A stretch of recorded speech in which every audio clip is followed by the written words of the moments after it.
신명기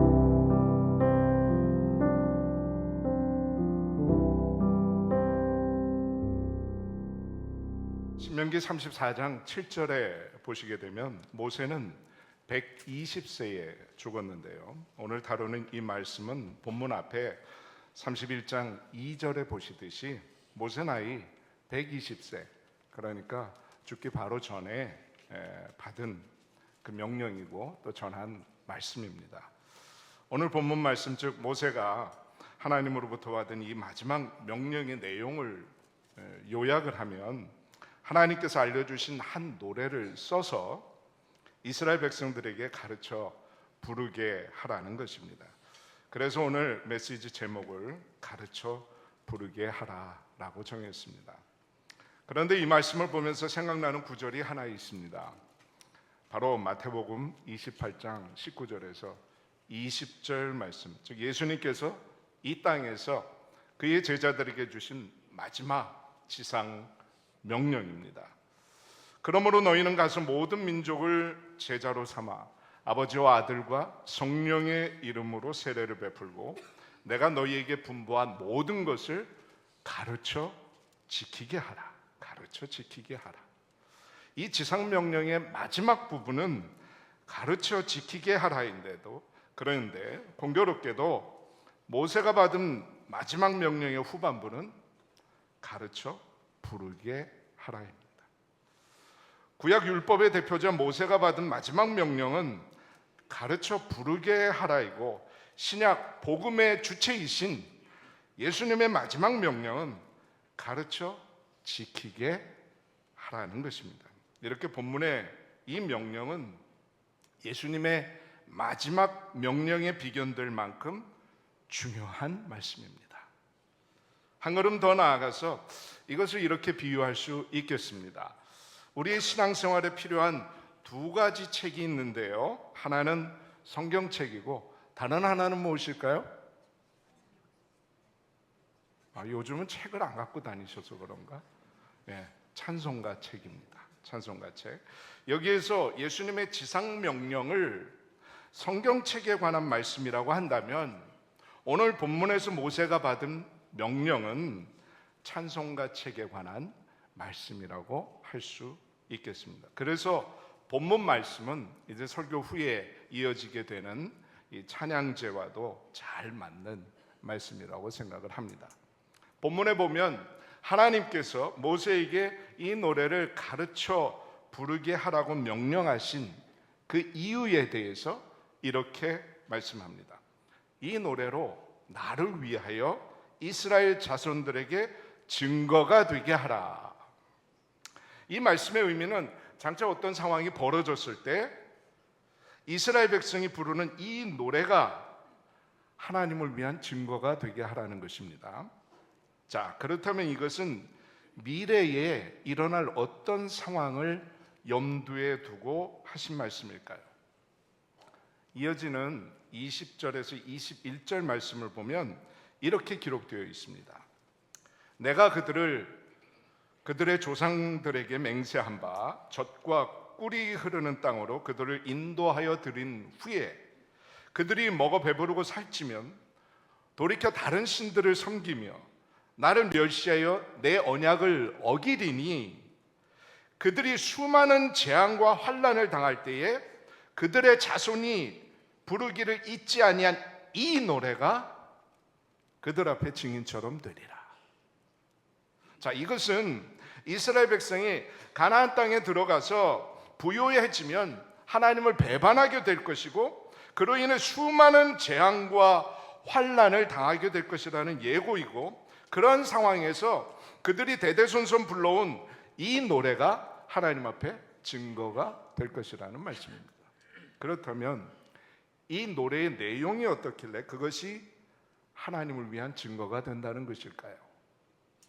본문 다음 장인 신명기 32장 1절에서 43절에 이 노래가 기록되어 있는데요, 통상적으로 모세의 노래라고 불리는 노래입니다. 그 전체적인 내용은 하나님은 어떤 분이시고 그가 이스라엘 역사 속에서 어떻게 행하셨는지, 그리고 이스라엘 백성들이 어떻게 그 하나님을 배반하게 되고 그것에 대해 하나님께서는 어떻게 그들을 심판하실지, 그리고 대적들에게는 또 어떻게 복수하실 것인지를 증거하는 내용입니다. 요컨대 그 핵심은 장차 이스라엘이 비대해지고 부유해지게 되면 하나님을 버리고 배반할 것이며 그로 인해 심판을 받게 될 것이라는 말씀입니다. 자, 그러면 이러한 내용이 장차 어떻게 하나님을 위한 증거가 된다는 것일까요? 그것은 장차 이스라엘 백성이 당하게 될 하나님의 심판에 대한 정당성을 이 노래가 증거해 주기 때문입니다. 그냥 하나님께서 그렇게 마음 먹으셔서 심판하시는 것이 아니라 오래전에 그들이 비대해지면 하나님을 배반할 것이고 그러면 하나님께서 심판하실 것이다. 오래전에 이 노래를 통해서 하나님께서 가르쳐 주신 것이죠. 그 말씀대로 하나님께서 이루시는 겁니다.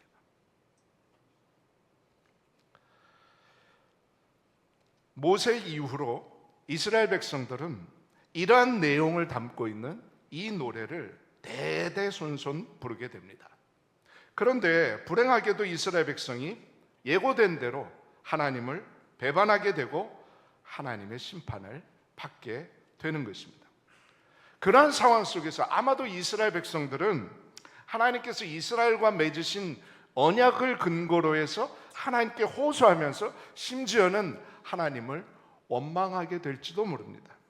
바로 그때 이 노래가 하나님을 위한 증거가 될 것이라는 말씀이에요. 하나님께서 이미 이 노래를 통해 그들이 자신을 배반하면 심판이 있을 것이고 그들이 수많은 재앙과 환난을 당하게 될 것이라고 예고했으며 그들이 대대손손 이 노래를 부르면서 그 내용을 그들의 입으로 고백하고 확인했는데 그럼에도 불구하고 그들이 그러한 죄악을 범했다면 이 노래는 하나님의 심판을 피할 수 없다는 막강한 증거가 되는 것입니다. 여러분, 우리가 찬양하는 것은 어떻게 보면 우리의 입술에 재갈을 물리는 것과 같습니다. 아니, 우리의 삶에 재갈을 물리는 거예요. 우리가 입으로 이렇게 고백한 대로 우리가 살지 않으면 하나님께서 그것을 근거로 해서 우리를 판단하시는 겁니다. 네가 말로는 이렇게 고백하고 말로는 나를 이렇게 찬양하고 실제 삶은 왜 그러냐? 왜 그렇게 살았느냐? 하나님께서 똑같이 장차 우리를 판단하실 것입니다. 이것이 두려운 것이죠. 그러나 그런 표면적인 이유 외에 이 노래를 가르쳐 부르게 하라는 하나님의 명령 이면에는 이스라엘 백성이 부요해지더라도 자신을 배반하지 않기를 바라는 하나님의 간절한 마음이 저는 담겨 있다고 생각합니다. 세상에 어느 부모가 자식들이 범죄를 저지르고 심판받게 되는 것을 원하겠습니까? 아버지 되시는 하나님께서 자기 백성 이스라엘에 대해서 가지신 마음도 그런 마음이 아니시겠습니까?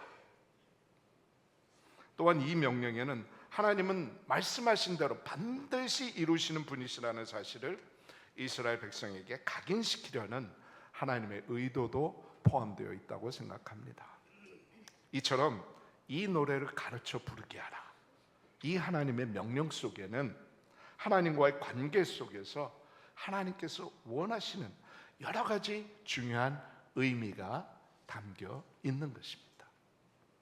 그러면 구체적으로 하나님께서 신명기 32장에 기록되어 있는 이 모세의 노래를 통해서 이스라엘 백성들이 꼭 기억하기를 원하는 그들의 마음속에 각인시키고자 하신 그 사항들은 무엇일까요? 첫째, 하나님께서는 이스라엘 백성이 하나님은 어떤 분이신지 대대손손 분명히 알기를 원하셨습니다. 신명기 32장 4절에서 하나님은 자신에 대해서 이렇게 말씀하십니다. 이 모세의 노래 안에 담겨 있는 내용인 거예요. 그는 반석이시니 그가 하신 일이 완전하고 그의 모든 길이 정의롭고 진실하고 거짓이 없으신 하나님이시니 공의로우시고 바르시도다. 또 39절에서는 이렇게 말씀하십니다. 이제는 나 곧 내가 그인 줄 알라. 나 외에는 신이 없도다. 나는 죽이기도 하며 살리기도 하며 상하게도 하며 낫게도 하나니 내 손에서 능히 빼앗을 자가 없도다. 우리 하나님은 바로 이런 하나님이십니다. 하나님 외에는 다른 신이 없어요. 하나님께서는 우리를 죽이기도 하시고 살리기도 하시고 우리 상하게도 하시고 고치시는 그런 하나님이세요. 그 하나님을 우리가 하나님으로 모시고 또 그 하나님을 향해 아버지라고 고백하는 것입니다. 둘째, 하나님께서는 그의 백성들이 하나님께서 그들을 위해서 어떤 일을 하셨는지를 알기를 원하십니다. 신명기 32장 10절에서 14절에 보시면 여호와께서 그를 황무지에서 짐승이 부르짖는 광야에서 만나시고 호위하시며 보호하시며 자기의 눈동자같이 지키셨도다. 이 말씀으로 시작해서 하나님께서 이스라엘 백성에게 어떻게 하셨는지 자세히 기록하고 있습니다. 여러분, 우리의 삶의 여정도 하나님께서 우리에게 행하신 일들의 기록이라고 할 수 있겠습니다. 여러분, 예수님을 만나서 하나님을 아버지로 모시면서 살아온 지금 이 모든 생애의 과정 속에서 하나님을 빼면 뭐가 남죠? 여러분 삶의 자취에서 뭐가 남습니까? 남는 게 없죠. 그 모든 순간순간 하나님께서 함께 하셨습니다. 그것은 하나님의 역사의 기록인 거예요. 내 인생의 기록이기도 하지만 하나님께서 우리의 삶에 그렇게 함께 하셨고 우리의 삶 속에 역사하신 것입니다. 셋째, 하나님께서는 이스라엘 백성이 지은 죄악의 본질이 무엇인지를 알기를 원하셨습니다. 신명기 32장 15절 16절은 이렇게 말씀합니다. 그런데 여수론이 이스라엘입니다. 기름짐에 발로 찼도다. 누굴 발로 찼어요? 하나님을 발로 찼어요. 내가 살찌고 비대하고 윤택하며 자기를 지으신 하나님을 버리고 자기를 구원하신 반석을 업신여겼도다. 그들이 다른 신으로 그의 질투를 일으키며 가증한 것으로 그의 진노를 격발하였도다. 비대해지니까 하나님을 버렸다는 것입니다. 여러분, 우리 지금 한국 교회를 보십시오. 아니, 그 이전 시대 유럽 교회를 보세요. 잘 사니까 하나님을 떠나지 않습니까? 지금 우리 한국 교회도 같은 길을 겪고 있지 않습니까? 그런 길을 걸어가고 있어요.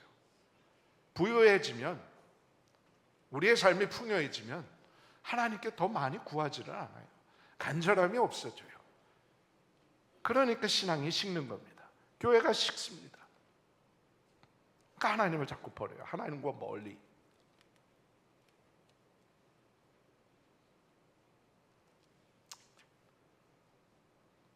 이처럼 이스라엘 백성의 죄악의 본질은 하나님을 버리고 배신하고 다른 신을 섬긴 것입니다.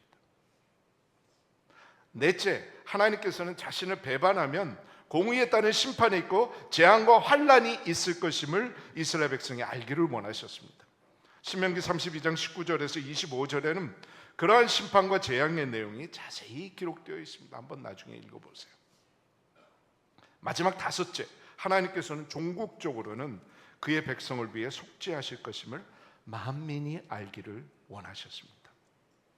이 모세의 노래 마지막 43절은 이러한 말씀으로 마무리되고 있습니다.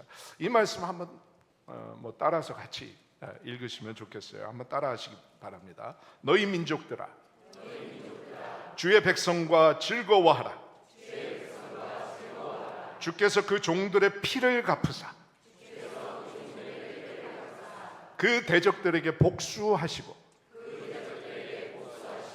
자기 땅과 자기 백성을 위하여 속죄하시리로다. 저는 이것은 예수 그리스도를 예고하는 말씀이라고 생각을 해요. 그 오래전 이 모세의 노래에 하나님께서 자기 백성을 위해서 속죄하실 것임을 이미 약속하셨습니다. 하나님께서 자신을 배반한 자기의 백성을 심판하시지만 그래도 없애버리시지는 않고 그루터기는 남겨두시고 그 남은 자들을 통해서 하나님께서 역사하셔서 그 민족을 이루게 하시고, 그리고 하나님께서 자기 백성을 위해서 속죄하실 것을 말씀하시는 것입니다. 구원에 대한 언약인 거예요. 이렇게 하나님께서는 그의 백성들이 하나님은 어떤 분이시며 그들을 위해 어떤 일을 하셨는지, 그리고 그들이 범하는 죄악의 본질이 무엇인지, 또 하나님을 배반하게 되면 공의에 따른 심판이 있을 것이며 종국적으로는 그의 백성을 위해서 하나님께서 속죄하시려는 그 사실들을 알고 그들의 마음판에 새기기를 원하셨습니다. 이러한 내용을 종합하면 하나님께서 이 모세의 노래를 이스라엘 백성에게 가르쳐 부르게 하라고 하신 의도는 표면적으로는 하나님의 심판에 대한 정당성의 증거로 삼으시기 위함이지만 전체 내용을 보면 결국 하나님에 대한 신앙을 이 노래를 통해서 이스라엘 자손들에게 가르치라는 것입니다. 이 노래를 통해서 하나님에 대한 신앙을 가르쳐라. 그래서 그것을 지키게 하라는 거예요. 떠나지 않게 하라는 것입니다. 이런 명령을 받고 모세는 본문에 이어지는 22절에 보시면, 그러므로 모세가 그날 이 노래를 써서 그날 이 노래를 써서 이스라엘 자손들에게 가르쳤더라 라고 말씀합니다. 그 즉시 모세는 이 명령을 수행한 것입니다. 그리고 이스라엘 백성들은 대대손손 이 모세의 노래를 가르치고 부르게 됩니다. 이스라엘 백성치고 모세의 노래를 모르는 사람은 없는 거예요. 그리고 어제나 오늘이나 동일한 이 하나님의 말씀, 하나님의 명령에 순종해서 지금까지 많은 기독교인들이 하나님께서 주시는 영감과 감동으로 수많은 찬송들을 써서 성도들에게 가르치고 또 함께 불러왔습니다. 그렇게 기독교인들은 하나님에 대한 신앙을 찬송을 통해 스스로 마음에 새기고 후대에 그 신앙을 전수해 주었습니다. 그래서 오늘 우리가 있는 것입니다. 그런데 그런 찬송의 위대한 역사가 오늘날 커다란 위기를 맞고 있습니다. 이러한 위기의 한 원인은 CCM과 찬양의 경배곡이 전통적인 찬송가를 대체하면서 전통적이며 역사적인 찬송가를 잘 부르지 않는 이런 풍조가 한국교회에 일반화되었기 때문입니다. 특히 주일학교에서는 물론 예외가 있겠지만 전통적인 찬송가를 거의 부르지 않는 실정입니다. 제가 학교에서 채플 콰이어를 지휘하고 있는데요, 학기 첫 주에 학생들 오디션을 합니다. 가장 기본적이고 짧고 쉬운 찬송가 3곡 중 한 곡을 부르게 하는데요, 그중 한 곡도 모르겠다는 학생이 의외로 많습니다. 신학대학교에 오는 학생들이 그 정도면 일반 학생들은 오죽하겠습니까? 제가 CCM이나 찬양과 경배곡을 싫어하는 거나 또 폄훼하는 것은 아니지만 CCM이나 찬양과 경배곡이 담고 있는 신앙적인 내용과 전통적인 찬송가가 담고 있는 내용을 비교해 보면 전통적인 찬송가의 내용이 신앙적으로나 신학적으로 월등하게 풍부하다는 것은 이미 공인된 사실입니다. 여러분들도 경험하고 있고요. 그리고 대부분의 전통적인 찬송가는 문학적으로도 탁월한 시를 가사로 하고 있고 음악적으로도 전문성이 느껴질 만큼 탁월한 그런 음악으로 되어 있습니다. 따라서 그처럼 신앙적으로 풍부하고 문학적으로 그리고 음악적으로 탁월한 찬송가를 소홀히 하는 것은 신앙교육적인 면에서 별로 바람직하지 못한 그런 풍조라고 생각합니다.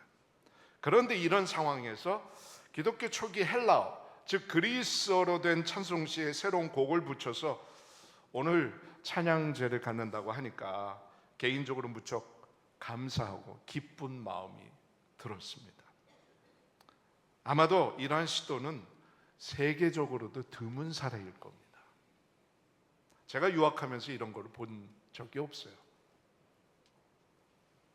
오늘 찬양되는 헬라어 찬송들은 찬송가 역사의 한 자리를 차지하는 유명한 찬송 작가들의 찬송입니다.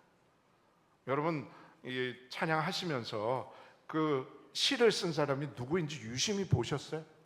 누가 시를 썼는지 아셔요?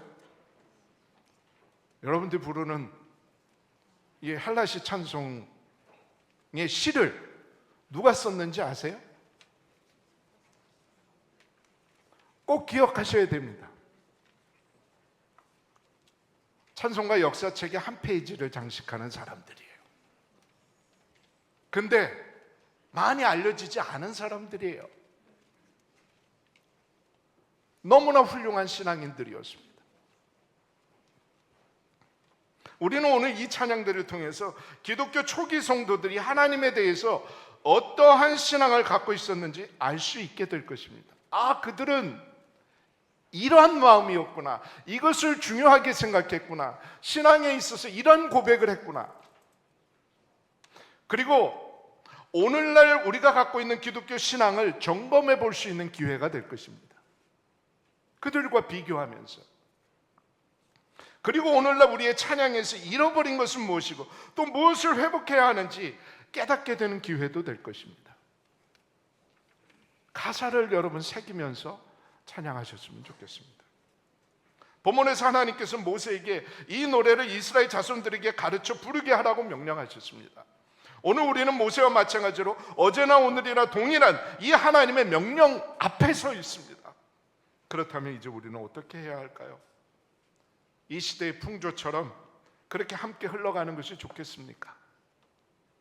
아니면 오늘날 이뤄가고 있는 고귀한 찬송의 전통을 충실히 이어가면서 찬송을 통해 풍부한 기독교 신앙을 다음 세대에 전해 주어야 할까요? 저는 CCM이나 찬양과 경배곡도 좋지만 전통적이며 역사적인 찬송가에 현대적인 새로운 부흥도 일어나면 좋겠습니다. 이미 해외에서는 그런 부흥이 일어나고 있어요. 예를 들어서 전통적인 찬송가의 가사에다가 새로운 현대적인 곡조를 붙여서 많이들 노래하고 있습니다. 그리고 그것이 이제 예배의 부흥으로 이어지고 기독교 신앙의 부흥으로, 그리고 한국 교회의 부흥으로 이어지면 좋겠습니다. 여러분은 아멘 한 그 정도만큼만 이루어질 것 같아요. 바라기는 본문에서 모세를 찬송의 역사적인 도구로 사용하신 하나님께서 오늘 이 뜻깊은 찬양제에 참여하신 모든 분들을 찬송 회복의 역사적인 도구로 사용하시길 소원합니다.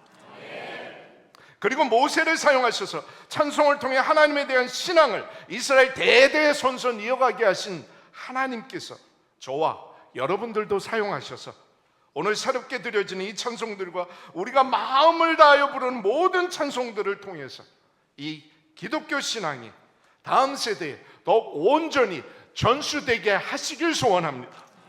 그리하여 한 손에는 하나님의 말씀인 성경과 다른 한 손에는 우리의 기독교 신앙이 담긴 이 찬송을 통해서 우리의 신앙도 더욱 부흥이 되고 우리의 예배도 더욱 풍성해지고 뜨거워지고 여러분이 소속된 교회들도 더욱 부흥되기를 주님의 이름으로 축원합니다. 기도하시겠습니다.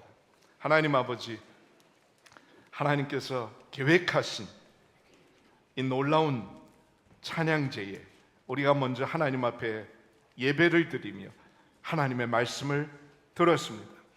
오래전 모세를 통해서 가르쳐 부르게 하라 말씀하신 하나님, 오늘도 동일한 명령을 우리에게 주시는 줄로 믿습니다.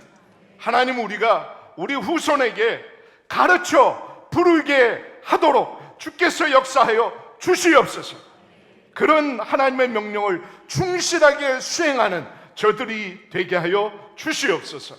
하나님, 오늘 이 찬양대, 뜻깊은 이 찬양제, 오래전 헬라어로 된 그 시의 노래를 붙여서 우리가 하나님을 찬양할 때에 그 당시에 신앙인들이 무엇을 생각하고 무엇을 하나님 앞에 고백했는지 우리가 마음으로 느끼며 찬양하게 하시고, 그들의 신앙과 오늘 우리들의 신앙을 함께 비교해 보면서 우리들에게 필요한 것이 무엇인지, 우리가 되돌아보아야 될 것이 무엇인지, 우리가 다시금 새롭게 해야 될 것이 무엇인지 깨닫는 시간이 되게 하여 주옵소서. 그래서 찬송을 통해서 이 시간 우리 자신의 신앙적인 부흥이 일어나게 하여 주시옵소서. 이것이 한국교회의 예배와 한국교회의 신앙이 부흥되는 또 하나의 귀한 계기가 되어지도록 주님 역사하여 주시옵소서. 이들을 사용하여 주시옵소서. 예수님의 이름으로 간절히 기도 올리옵나이다.